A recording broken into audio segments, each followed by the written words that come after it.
TV studios for this webisode edition and our first lacrosse edition of Cuse Countdown. I'm Krista D'Amore alongside my analysts Sell and Gabe Altieri. So a lot of unfamiliar faces out there if you're just starting to pay attention. How are you feeling 2 games into this season about this team? Well, there's going to be some growing pains, but the big thing to take away, no losses. 2-0 this year. I think that's really all you can ask for at this point, Gabe. And you know what they say, great programs, they don't rebuild, they reload. SU will be just fine. You want just a couple of quick hits just to get you back up to date what's going on. A lot of holes right now for the Orange to fill. Losing Jeremy Thompson, how are the Orange doing now with the face-off? We'll go back to the game on Sunday against Army, and Krista D'Amore had the best game of his career. He won 16 of 22 face-offs. That's exactly what Syracuse needed to finally get some momentum back in that category, which plagued them so much last year. And go back to the tournament and the quarterfinals against Maryland. They were completely destroyed by Curtis Holmes, who won 11 of 14. So good to see Syracuse get some rhythm back into that category of their play. And like you said, face-offs were definitely a question mark going into the season, so it's nice to see D'Amore step up in that way, get those. Those are the most face-off wins by a Syracuse player in 4 years. That was great to see. Well, speaking of Army, usually a tough battle for the Orange, but this game was particularly sloppy. You know, and the extra man offense was sloppy especially. Yeah, and it ends with Derek Maltz finishing the goals on the end. He took some bad shots there. The passing looked good. It's just the finish. SU needs to start finishing those goals and putting those shots in the back of the net. 25 turnovers against the Black Knights, and that's something that can't happen at all. And I mean, I know you got a lot of guys who left in the offseason, guys like John Lade, Tom Guadagnolo, and also guys in transition in the midfield with Joel White and Jovan Miller who can play really good defense. But Coach Desko talked after the game an emphasis on valuing the ball. That's what Syracuse has to do going forward. Get to the tournament, it's going to be a rough go. Well, Mark, you just gave a whole list of players still left in the offseason, but you didn't mention John Galloway. So to fill the hole in the goal, they've been using sophomores Dom Molinera, Matthew Lerman. Who is doing better so far? It's tough to say right now, Krista, because neither guy has got a full game and a full 60 minutes under his belt. Right now, I would go with Molinera because the game against Army, he closed it out really good. Only gave up 1 goal in the 4th quarter and had 10 saves overall, including the big one with under 5 seconds to go. But overall, I think the big picture to take away with right now is Coach Desko said that both guys are starting to demonstrate more consistency from the practice field onto game day. So that's good going forward. Yeah, it doesn't look like he's going to change things up anytime soon. It looks like he's going to keep going with that 2-goalie set, but I got to go with Molinera too. He's showing more poise. He looks more comfortable out there, and his save percentage is higher, and in the end, that's all that really matters. Thanks, Mark and Gabe. And you know what? We can't start a game with that one, so we're not going to start a show with that one. It's the face-off. Starting things off, Syracuse and Army are traditionally known as a very tough and close battle. Last weekend's game was no different. This one came down to the final 2 seconds when sophomore goalie Dom Molinera made a crucial save to win the game. Here's what he had to say after the game. I was just focused on the ball. I was looking at the ball the whole time, wasn't looking away, wasn't really directing anybody. I knew that it was just going to be me and one other guy, so I just kept my eyes on that the whole time. Got lucky enough to make a good play. And with a fresh-faced team, Coach Desko said this game was very important and extremely crucial to help build morale. To have a game like this and to come out on top is very big for us, and we're going on a 3-game road stretch here, coming up with the Cavaliers coming next week. So to come out of here with a victory, I think, helps our confidence going into a game like that. Taking a look to Sunday's matchup, 2 legendary programs, both starting undefeated. Virginia at 4-0, Syracuse at 2-0. Syracuse with 11 national championships to Virginia's 4, but the Cavaliers have the all-time winningest coach in lacrosse history, Dom Starsia. Syracuse players know just how big this matchup is. Get up for all the games, but this one we get up for all the way. We got family coming in. All our friends are talking to us all week about this game, and beating Virginia is something that you want to be able to tell in the future that you did at Syracuse Cross. For more on this matchup, our own Chip Angelis talked to the players to see what this Virginia matchup meant to them. As 2 of the premier lacrosse schools in the country, SU and UVA face off almost every year. But with Syracuse losing such a talented senior class and Virginia coming off a national championship, the Cavaliers come into this matchup as the favorite. Despite that, SU players said they're not ready to take on the underdog role. It's almost like the Virginia-Syracuse game, whether anybody of our rivals you're talking about, it's not less about what you're ranked or what your record is. It's always been a rivalry. It's always going to be out who's going to play better in that game, and it's more or less 2 big brothers fighting, trying to get after one another. It doesn't really matter if what they've done that year or what they're about to do. It's about that game at that moment in time. To be honest, I feel like we're just really looking forward to a good, hard-fought game this weekend. Trying to keep all the other stuff out of our heads and kind of just play our game and keep progressing each week as the season goes on. We're ranked lower than Virginia. They got that #1 spot, but we don't see it as we're underdogs at all. We're ready to come into Virginia, take them on, play them like we always play them, and come away with that W. This is like the national championship for us. We want to come out here and go hard with Virginia. The Orange are looking to start the season 3-0 for a second consecutive year. Syracuse accomplished that feat last year by beating Virginia here in the Dome, but the previous 3 years, the Cavaliers prevented SU from reaching that 3-0 mark.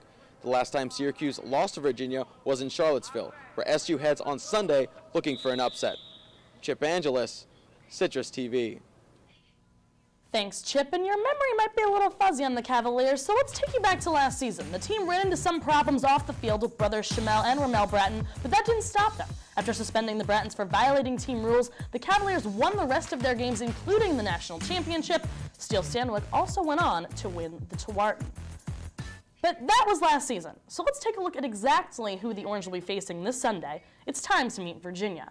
So taking a look, it's led by the seniors. We start with last season's Tewaaraton winner, as I just said, Steele Stanwyck. You know, and Stanwyck had that great NCAA tournament, really claimed the Tewaaraton during that with big game after big game. Attack, Chris Bachlet is next on the list to look out for. 10 goals, 6 assists. He had 6 goals last game alone against Mount St. Mary's, tied his career high. Looking to the goal, Rob Fortunato allowing just over 5 goals a game. His career average is just over 8. Leading the Cavaliers is Dom Starja, all-time winningest coach, 4 national championships at Virginia. It's going to be a bold statement, Krista, but I think that the performance that Dom Starja did last year with this Cavaliers team, arguably one of the best coaching performances that we've seen. The Brattons got suspended, and the team had the entire situation with George Hughley and Yardley Love hanging over their heads. They still won the national championship. It was an incredible performance by Starja. Well, back to this season. Now we've taken a look at who they are. Let's take a look at matchups. Unsettled situation is this segment. I'm just going to give you a matchup, and you're going to tell me who you think is going to come out on top on Sunday.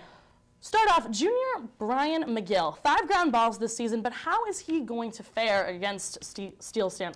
Not taking anything away from McGill, but Stanwyck is a pretty good player. I mean, he won the Tewaaraton Trophy last year, and in that NCAA tournament really came into his own. He had 21 points in 4 games.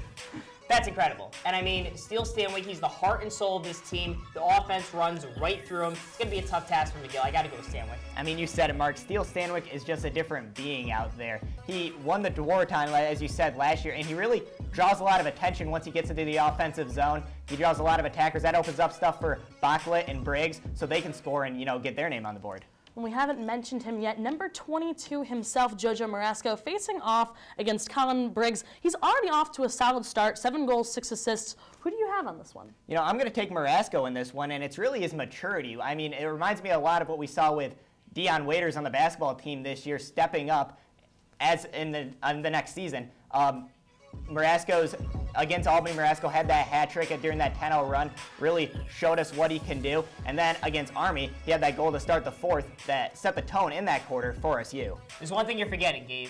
He's still adjusting to the midfield position. And I think against on Army on Sunday, you heard Coach Desko yelling aloud on the sidelines, get to the top of the box, get up top. And Marasco had a little bit of trouble communicating that to his play on the field. Then there was also one point where Coach Desko actually muttered to himself, and he said, we got to tell JoJo what we're trying to do here. So JoJo's arguably the most talented player on the team. He's going to go through some growing pains, but I think overall right now, Colin Briggs is going to have a really good season. He had 5 goals coming in on the second-line midfield in the national title game last year. Well, Syracuse and Virginia, 2 physical teams, and penalties go hand in hand with physicality. So who do you like better, the Syracuse man-up or Virginia's man-up? I'll go with Syracuse on this. Now, both teams have been struggling with it this year. Syracuse 3 of 9 on the season, while Virginia's at 4 and 12. But mainly for this reason, you're going to see a lot of guys starting to come into their own. And go back against Army on Sunday, Luke Cometti came in, had a couple of goals, and you're starting to see a lot of good production from guys like Steve Ianzito and Pete Coleman coming into the game. Coach Desko talked afterwards on how that double crease offense really worked for the Orange. You know, I got to go with UVA. I got to disagree with you, Mark, and go with UVA on this one. And it's nothing that UVA is really doing. on the man-up. It's really their defense being able to stop the SU man-up that hasn't been able to do anything this year. UVA's defense ranks near the top nationally. I think they're not going to be able to be too much for this SU team. Well, that's going to be incredibly important on Sunday, but what are your X factors for this one? I'm going with a guy by the name of Mick Parks. He's the guy that takes the faceoffs for Virginia, and in the past couple games, he's won 24 of them. Early in the season, he battled time at the faceoff X with the guy Ryan Benacasa, but I think in these past couple games really came into his own, so I think that's going to pose a little problems for Chris D'Amore. I know he had a good game against Army, but this is going to be his first big test of the season, and I think after Sunday, Syracuse is going to know exactly where it stands in terms of the production from the faceoff X. Well, yeah, you know, Mark, for me, it's Derek Molt. He is, and I hate to keep harping on this extra man offense, but he's the guy that really needs to finish on those, and he hasn't so far this year. I look for him to start getting that going. He's heard it all week. He's heard how he wasn't successful against Army. When Syracuse gets those opportunities against Virginia, I look for him to be successful. He did have 3 points, though. That's true. Well, these past couple of years, we're used to this game being close, but what's your prediction on this one? I can't go with that, Krista, unfortunately. I see Virginia completely dominating this game. The final score, 15-7. Virginia, too much for Syracuse, too much on offense between guys like Steele Sandwick, Colin Briggs, and Chris Bocklett. Add that to the amount of players that Syracuse lost on defense, John Lade, Tom Guadagnolo, and those defensive middies such as Kevin Drew, who still hasn't played this year. He's arguably the best in the country at his position by a lot of experts. I think Virginia runs away with this. Yeah, no, Mark, I'm going to agree with you. I'm going to pick Virginia 12-8. Like you said, it's just going to be too much for them on offense. That defense, I don't think is going to be able to handle that firepower of Stanwyck, Bocklett, and Briggs. And then you go towards the offensive end. I just don't think they're ready yet. I think there's too many young guns. They're good. They're just not there yet. Well, thank you so much, Mark and Gabe, and thank you for joining us in this webisode edition of Cuse Countdown. This is just the beginning of Citrus TV's lacrosse coverage. We'll be there every step of the way here on the sports blog, as well as Facebook and Twitter. For my analysts Mark Sell and Gabe Altieri, I'm Krista D'Amore. Thanks for watching.